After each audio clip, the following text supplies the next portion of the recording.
When Finding Nemo came out, people went nuts. They were in love with this movie. They love the characters, they love the underwater world, they love the colors, they love the story. People absolutely fell in love with it.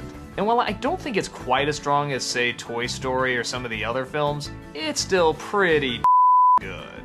What's the premise? We have a clownfish played by Albert Brooks. He sadly lost his wife and all of his children to a nasty predator. That is, all except for one child, the one that he calls Nemo. Because of his loss, he's overprotective of Nemo and wants to be sure that nothing ever happens to him. What a shock! Something happens to him. Nemo is taken away by a scuba diver and put in a little fish tank in a dentist's office. In Australia of all places, that's a unique location. So of course his father is on an endless quest to find his son. Along the way, he comes across a fish named Dory, played by Ellen DeGeneres. She has a fun gimmick of having short-term memory loss, which you would think very quickly would get old, but they work it in pretty cleverly. It gets big laughs and people really seem to enjoy it, and I enjoyed it too.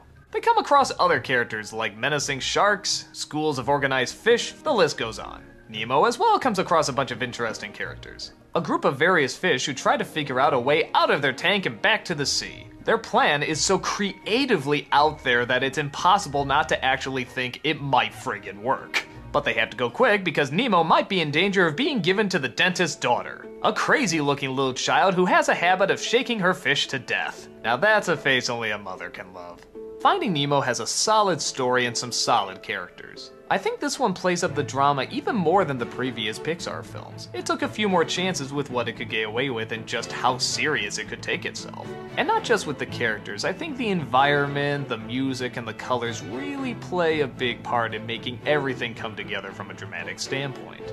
The sea is a very dramatic, mysterious place, with many dangers and many allies. It's a great adventure that has just the right story and characters to help it pay off. At times, maybe it can get a little too dialogue-y. I mean, come on, you know the lesson in the first 5 minutes, and yet they still kind of keep hammering it in. But it's not a bad lesson. In fact, it's one that's really more for parents than it is for kids. That's kind of different.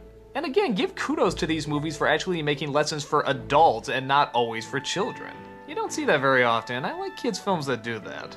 The characters are too many to count. They're all memorable, they're all fun, you remember what each of them looks like. They're all wonderfully unique creations. I'm glad they don't take the route where they have Ellen DeGeneres and Albert Brooks fall in love either. I mean, I know some people would say it's obvious because Ellen herself is a lesbian, but you know what? Anytime they throw a female and a male together, usually they hook up. And especially with the mother being dead, this would be very tempting. I'm glad they didn't. I'm glad they just left her as a unique character, a companion, a good friend. That's all it was meant to be, and they didn't feel like they need to force anything else. I don't know, what else can I say about this movie? It just has so many things that a movie should have. It's adventurous, it's dramatic, it's funny, it's colorful, it's dark, it's bright, it has everything. Does every dramatic moment hit a bullseye? No. Does every joke get a big laugh? No. But the majority do, and it's obvious they're writing from their hearts. And that passion and care really does shine through.